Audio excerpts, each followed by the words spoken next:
أنا اللي قهرني بالقصة إنه بتجي لعندي بترجع بتروح عند بضاعة خرا مش عارف شو أساميهم، حسين سرماجي انت اول يومين طلعت قلت عليا رد سجون، وبعدين تاني يوم طلعتني نصابة وليك فلوس. لقيت الحاجات دي مش واكلة مع الناس، رحت طالع قايل ان انا كنت وحشة وعجوزة. ريهام سعيد تستغيث بالجمهور: الحقوني انا محجوزه في المطار. ريهام سعيد فجرت مفاجاه وكتبت على حسابها الرسمي فيسبوك وقالت: من فضلكم حد يتصل بالسفاره المصريه، نادر صعب استخدم نفوذه ووقفني في المطار وانا جايه عشان احضر الجلسه اللي ضده.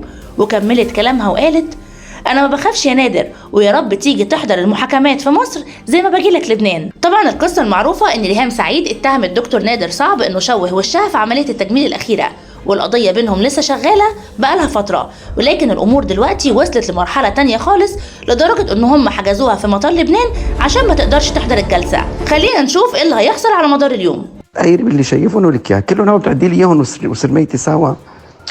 جيتي عند الكينج أنت مين هالخارة كلهم سوا بتصيري تعدي لي إياهم حياتي؟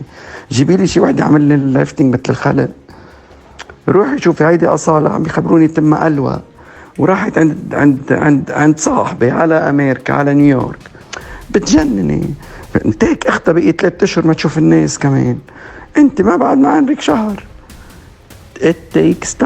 انتهى الموضوع. لا بقى تقولي لي لا لأنه I'm an honest one that's why عملت لك ووعدتك وما أخذت منك شيء وما عملتها مع حدا بحياتي. كل بحط لهم هولي بيكونوا دافعين $25,000 و$30,000.